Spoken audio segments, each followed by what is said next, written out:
Hello बच्चों, good morning. इसके पहले हमने आपको हिंदी सेकंड कंप्लीट कराया था और आज हम टर्म के हिसाब से चल रहे हैं हिंदी फर्स्ट। पिछले वीडियो में हमने आपको जो लेसन कंप्लीट कराया उसका होमवर्क आपका अब तक शायद कंप्लीट भी हो गया होगा। मानव सेविका मदर टेरेसा, इसमें आपको हमने विलोम शब्द याद करने के लिए दिया था। आपको होमवर्क अपना कंप्लीट हो गया होगा। पीडीएफ हमने जो भेजा था उसका क्वेश्चन आंसर भी आपने कॉपी में लिख भी लिया होगा अब तक। तो आइए आज हम हिंदी फर्स्ट से शुरू करते हैं। हिंदी फर्स्ट में आपका 12 लेसन बाकी रह गया था। हमने आगे का लेसन आपका कंप्लीट करा दिया, लेकिन ये 12 लेसन बीच में ही हम लोगों का छूट गया था। तो आइए आज इसको हम लोग कंप्लीट करते हैं। लेसन 12 समास। समास शब्द को पहले हमें जानना है। अब यहाँ पे कहा जा रहा है कि दो या दो से अधिक शब्दों के मेल से नए शब्द बनने की क्रिया को समास कहते हैं। कहने का मतलब है कि दो शब्दों का मेल होना आवश्यक है। जब दो शब्द को मेल किया जाएगा उस दौरान, मान लीजिए यहाँ पे एक शब्द दिया गया है घोड़ा सवार। यहाँ पे दो शब्द आपका आ रहा है, पहला घोड़ा और दूसरा है सवार। यहाँ पे ये दो शब्द अलग अलग करके दिखाए गए हैं। अब यहाँ पे कहा जा रहा है कि जब दो या दो से अधिक शब्दों का मेल किया जाता है तो उससे जो नए शब्द का विकार उत्पन्न होता है या नए शब्द का निर्माण होता है उसको ही हम समास कहते हैं। अब यहाँ पे कहा जा रहा है कि घुड़सवार। अब इन दोनों शब्दों का जब हमने मेल किया तो हमारा नया शब्द बना घुड़सवार। इस तरह से हमारा एक नए शब्द का निर्माण हो गया घुड़सवार। तो इस तरह से ही जब हमारा दो, यहाँ पे दो शब्द दिए गए हैं, दो से अधिक भी हो सकते हैं, तीन भी हो सकते हैं। तो इस प्रकार से जब दो या उससे अधिक शब्दों का मेल होता है और उससे एक नए शब्द का निर्माण होता है तो उस प्रक्रिया को ही हम समास कहते हैं।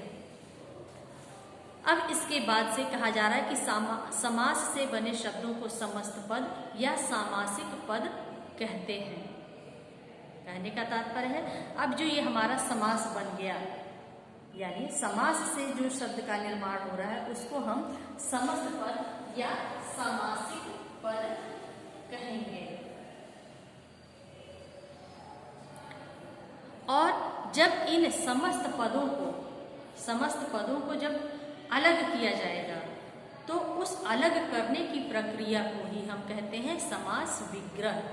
विग्रह का अर्थ होता है अलग करना, यानी जैसे कि अब यहाँ पे आपका दिया गया है घुड़सवार, एक शब्द दे दिया गया है और इसका हमको अलग करना है। अलग करने की प्रक्रिया को समास विग्रह कहते हैं। तो घुड़सवार शब्द का जब हम विग्रह करेंगे तो हम लिखेंगे घोड़े, यहाँ घोड़ा दिया है, ये घोड़े हो जाएगा पर सवार, घोड़े पर सवार। तो इस तरह से जब हम दो शब्दों का, दो या उससे अधिक शब्दों को मिला करके जब एक नए शब्द का जब हम निर्माण करते हैं या उससे एक नए शब्द बनाते हैं, उस क्रिया को हम समास कहते हैं।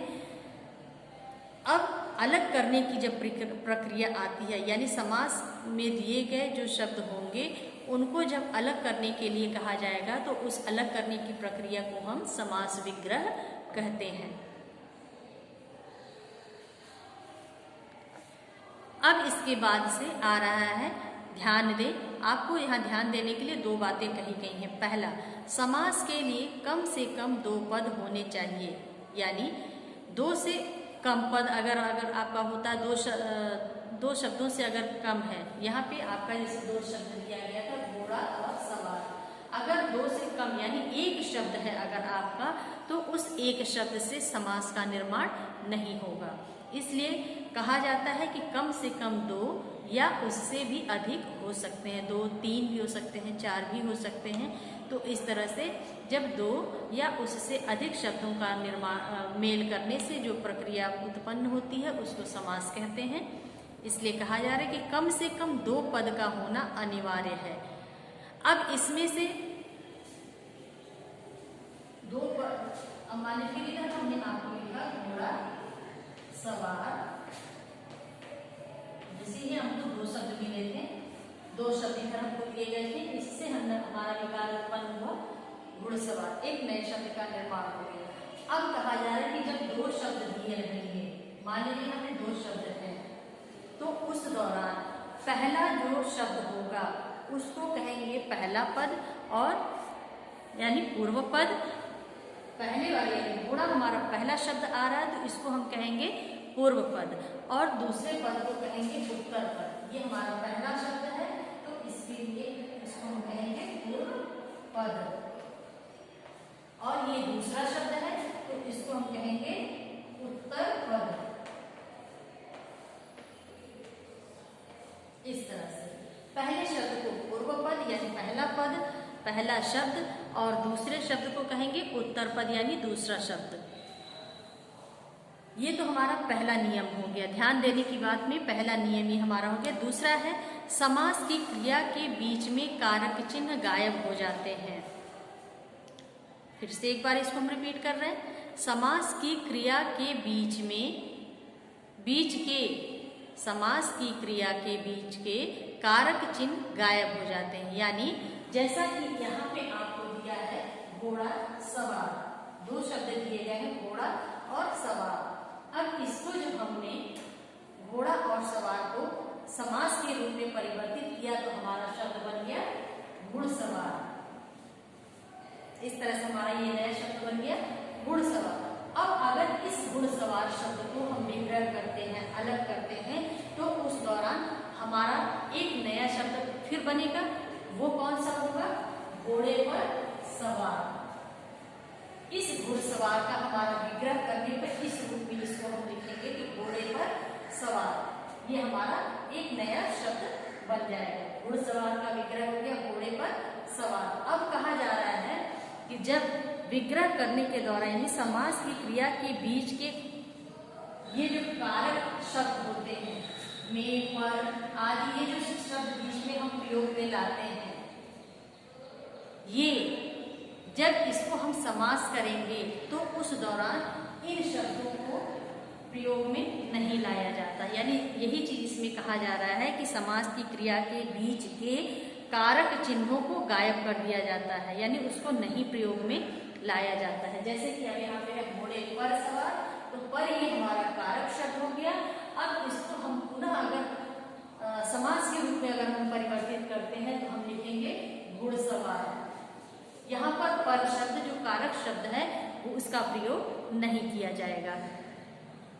अब इसके बाद बारी आती है कि समास के कितने भेद होते हैं। तो समास के 6 भेद होते हैं। पहला अव्ययी भाव समास, दूसरा तत्पुरुष समास, तीसरा कर्मधारय समास, चौथा द्विगु समास, पांचवा द्वंद्व समास और छठा बहुब्रीहि समास। ये हमारे समास के 6 प्रकार होते हैं। तो अब बारी है इन समास को बारी बारी से जानने की। तो इसको हम करते हैं।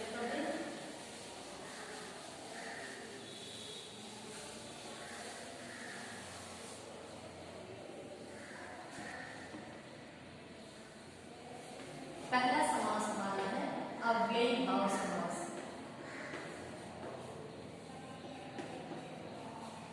अव्ययी भाव समास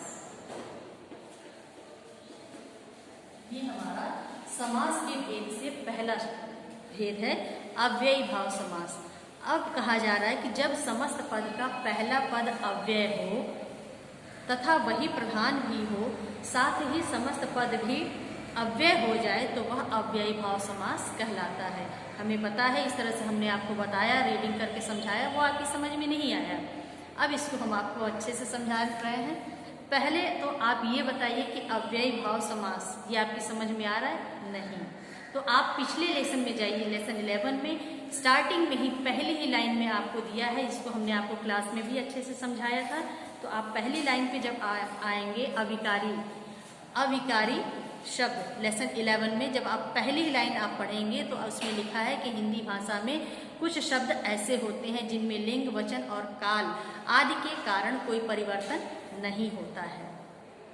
ये हम आपको क्लास में समझाए भी थे कि लिंग बदले, वचन बदले या काल बदले, तो इनके बदलाव के कारण भी जिन शब्दों में कोई भी परिवर्तन नहीं होता है, ऐसे शब्दों को अव्ययी भाव या अव्ययी शब्द या अविकारी शब्द कहते हैं। इन्हीं को अब इधर भेद के रूप में आपको अब समझना है। अब आपकी समझ में आ गया होगा कि अव्ययी शब्द कौन से होते हैं। अब इसमें कहा जा रहा है कि जब समस्त पद का पहला पद अव्यय हो, यानी जिनमें लिंग, वचन, काल के अनुसार कोई परिवर्तन न किया जाए। कुछ शब्द ऐसे होते हैं जिनमें कोई बदलाव नहीं होता है, वो किसी भी लिंग में हो उसी रूप में आएंगे, किसी वचन में हो उसी रूप में आएंगे, किसी भी काल के अनुरूप अगर उन शब्दों का प्रयोग होता है तो उनमें कोई बदलाव नहीं किया जाता। तो ऐसे ही शब्दों को अव्ययी भाव शब्द कहते हैं। अब इन्हीं शब्दों के बारे में यहाँ बात हो रही है और कहा जा रहा है कि वही शब्द प्रधान भी हो, यानी दो शब्दों का यहाँ मेल होगा, समास उत्पन्न होगा, लेकिन जिसमें से पहला पद हमारा जो अव्यय वाला जो शब्द होगा वही उसमें मुख्य होगा, वही उसमें प्रधान भी होगा। जिसको मुख्य कह रहे हैं वही मतलब वही उस शब्द का मेन शब्द वही है, यानी प्रधान वही है, उसकी प्राथमिकता वहीं से ली जाएगी। साथ ही समस्त पद भी अव्यय हो जाए, यानी अव्यय वाले शब्दों के साथ जिन शब्दों का मेल करके हम समास के रूप में उसको परिवर्तित कर रहे हैं वो पूरा पद ही हमारा समस्त पद ही हमारा अव्यय माना जाएगा। इसलिए ऐसे शब्दों को अव्ययी भाव समास कहते हैं। जैसे कि उदाहरण में पहला दिया जा रहा है आजीवन। एक उदाहरण हम आपको समझा रहे हैं कि आजीवन एक शब्द दिया गया है। अब इसको जब हम आजीवन शब्द को अगर हम अलग करें यानी विग्रह करें, उस दौरान हमको दो शब्द, अभी कहा गया है कि समास के लिए कम से कम दो शब्दों का मेल होना चाहिए, जिसमें से आजीवन एक शब्द दिया गया है। अब इसको हमको दो शब्दों में विभाजित करना, यानी उसमें से हमको पूर्व पद और उत्तर पद दोनों को अलग अलग समझाना है, जिसमें से पहला शब्द हमारा आ जाएगा आ और दूसरा बनेगा जीवन। पहला यानी पूर्व पद हमारा बन गया आ, दूसरा यानी उत्तर पद हमारा बन गया जीवन। अब कहा जा रहा है कि पहला पद यानी पूर्व पद हमारा प्रधान होगा, जिसमें से पूर्व पद हमारा क्या है आ। आ का अर्थ इसमें लिया जाएगा पूरा जीवन, यानी जीवन भर। आ का अर्थ हो गया पूरे जीवन या जीवन भर, इस शब्द से लिया जाएगा। जीवन तो है लेकिन इस कितने जीवन के बारे पूरे जीवन के बारे में या जीवन के किसी एक अवस्था के बारे में, कि बाल्यावस्था, वृद्धावस्था, यौनावस्था, प्रौढ़ावस्था, किस अवस्था की बात हो रही है। तो यहाँ हमको पूरे जीवन के बारे में, हमारी जो पूरी जिंदगी है वो जो बात कही जा रही है वो पूरे जीवन से संबंधित है। तो इस तरह से यहाँ पे ये जो हमारा आ शब्द आ गया, यही हमारा इस शब्द से पूर्व पद हमारा प्रधान हो गया, जिसका अर्थ हमारा निकलेगा पूरा जीवन या जीवन भर। तो इस तरह के शब्दों का जहाँ प्रयोग होता है वही हमारा अव्ययी भाव समास कहलाता है। दूसरा प्रकार हमारा है तत्पुरुष।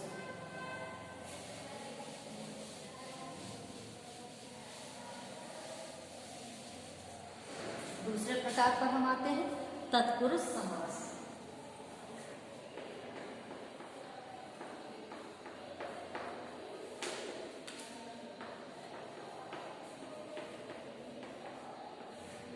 तत्पुरुष समास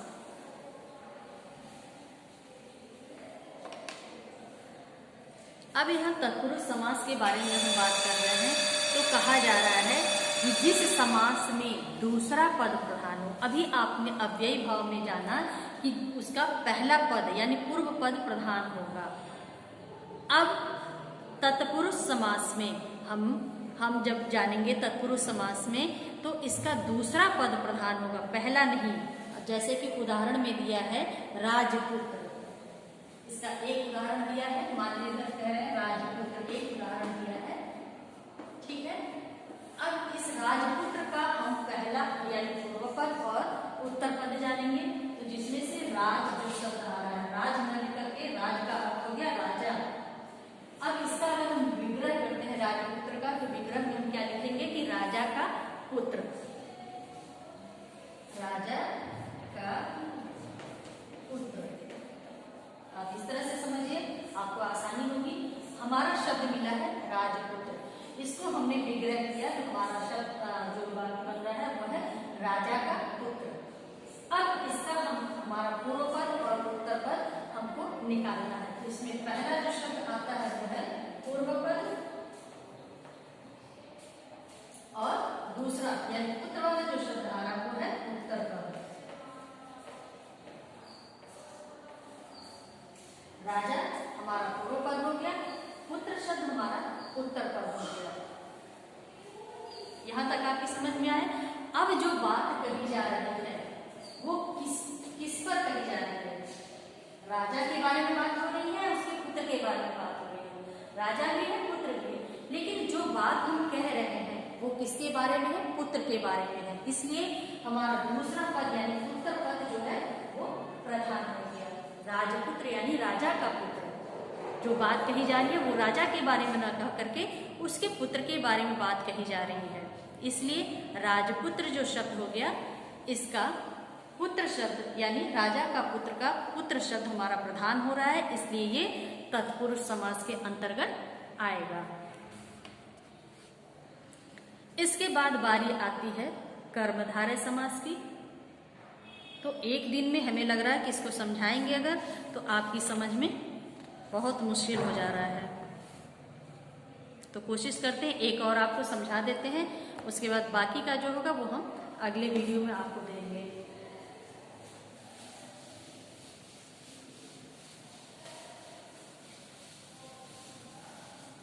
तीसरा भी आपको हम समझा देते हैं। तीसरा है कर्मधारय समास।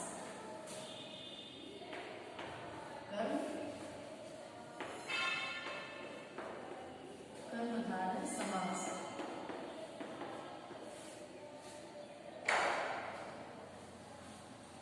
अब इसमें आप देखिए, जिस समास में पूर्व और उत्तर पद में विशेषण विशेष्य का संबंध होता है तथा उत्तर पद प्रधान होता है, वही कर्मधारय समास कहलाता है। अब इसमें आपका कहा जा रहा है कि पूर्व पद और उत्तर पद, पहले हम आपको इस तरह से लिख करके दिखाते हैं। पहला उदाहरण हम आपको दे रहे हैं, नील गगन।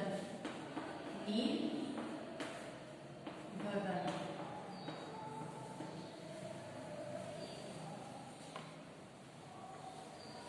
अब विग्रह करने पर आएगा, नीला है, नीला है जो गगन।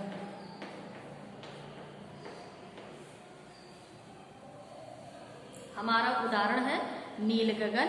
इसका जब हमने विग्रह किया तो हमारा वाक्य यानी वाक्यांश के रूप में आ रहा है। थोड़ा सा कह सकते हैं कि नीला है जो गगन। ये विग्रह हमारा समास का विग्रह हो गया, नीला है जो गगन। अब इसमें कहा जा रहा है कि इन दोनों के बीच में विशेषण और विशेष्य का मेल होगा, यानी संबंध होगा। विशेषण क्या है कि जिन शब्द संज्ञा सर्वनाम शब्दों की विशेषता बताई जाती है वो विशेषण है। विशेष्य क्या है? जिन शब्दों की विशेषता बताई जाती है, जिनकी विशेषता बताई जाती है। जैसे संज्ञा की विशेषता अगर बताई जा रही है तो संज्ञा शब्द हमारा विशेष्य हो जाएगा। तो उसी दौरान अब यहाँ पे कहा जा रहा है कि कर्मधारय समास में पूर्व पद और उत्तर पद में विशेषण और विशेष्य का संबंध होगा। अब यहाँ उदाहरण में जैसे आपने जाना नील गगन, विग्रह हो गया नीला है जो गगन। तो पूर्व पद हमारा हो गया नीला और उत्तर पद हो गया गगन। इस तरह से हमारा दो पद इसमें हो गया, पूर्व पद और उत्तर पद। अब कहा जा रहा है इन दोनों के बीच में विशेषण और विशेष्य का संबंध है। नीला है, क्या चीज नीला है? गगन। गगन क्या कैसा है? नीला है। तो इन दोनों में विशेषण और विशेष्य का संबंध हो गया। तो इस प्रकार से ये हमारा कर्मधारय समास होगा, जिनमें विशेषण और विशेष का संबंध होगा, उत्तर पद प्रधान होगा। यहाँ पे उत्तर पद प्रधान यानी ये गगन शब्द हमारा प्रधान हो गया, क्योंकि यही इसकी विशेषता को हम इधर बता रहे हैं। तो आज हम आपको 3 भेद इसके समझाए हैं, अव्ययी भाव, तत्पुरुष और कर्मधारय। अगले वीडियो में हम आपको द्विगु, द्वंद्व और बहुव्रीहि समझाएंगे और इसके एक्सरसाइज भी कंप्लीट कराने की कोशिश करेंगे। तो आज हम यहीं पे क्लास को समाप्त करते हैं, लेकिन आज का होमवर्क आप लोग नोट कर लीजिए।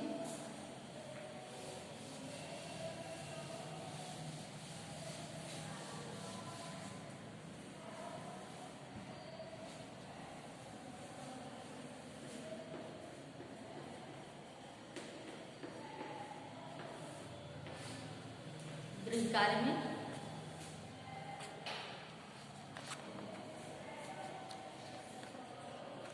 समास की परिभाषा याद कीजिए।